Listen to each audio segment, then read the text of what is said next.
ঠিক কৰিছিলো যে মই টকা ঘটিম বহুত টকা তেনেকুৱাতে এদিন লগ পালো সেই কুখ্যাত ড্ৰাগছ মাফিয়া হৰেণ্যক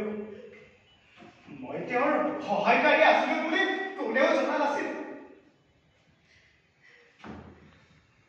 হৰেণ্যকৰ মৃত্যুৰ পিছত তেওঁৰ কাৰোবাৰ মই হাতত ললো পুলিচে ভাবি থাকিল হৰেণ্যকৰ মৃত্যুৰ লগে লগে এই চহৰত ড্ৰাগছৰ কাৰোবাৰ বন্ধ হৈ গ'ল আৰু হঠাৎ এদিন লগ পালো এই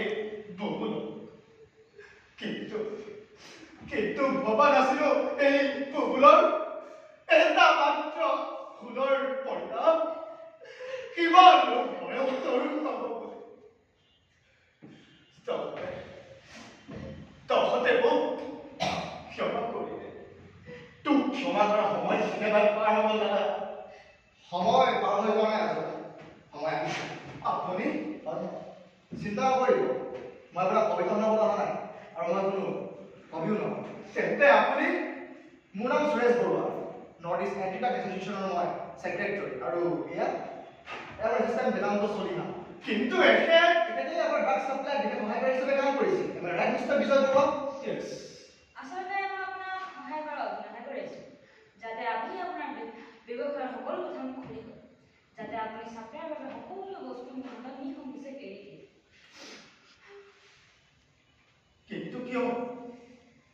আচলতে আপুনি যে ছাপ্লাই কৰিবলৈ দিছিল সেই আচলতে মই ছাপ্লাই কৰাই নাছিলোঁ আৰু আপোনালোকৰ সন্তান পিংকুৰ ভোলালতো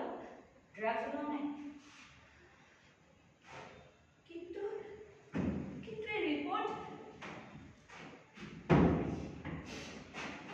এই ৰিপৰ্ট সম্পূৰ্ণ মিছা আচলতে ডক্টৰ নন্দা আমাৰ এছ'চিয়েশ্যন মেম্বাৰ আৰু তেখেতক আলোচনা কৰি আমি এনেকুৱা এটা ভয় বনাই দিবলৈ তেখেতক কৈছিলোঁ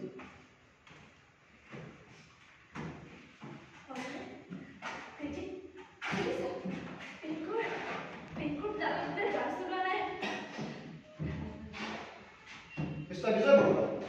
আপুনি আপোনাৰ সন্তানৰ দ্বাৰা ড্ৰাগছ পাইছে বুলি জানি একেবাৰে ভাগি পৰিছিল নহয় জানো কিন্তু আপুনি এবাৰ বিচৰা নাছিল যে আপুনি দিয়া ড্ৰাগছ ছাপ্লাই হোৱা হ'লে কিমানজন ব্যক্তি মাতি ভাগি পৰিলেহেঁতেন কিমানটা জীৱন অকাল ৰেহাই হৈ গ'লহেঁতেন I am sorry.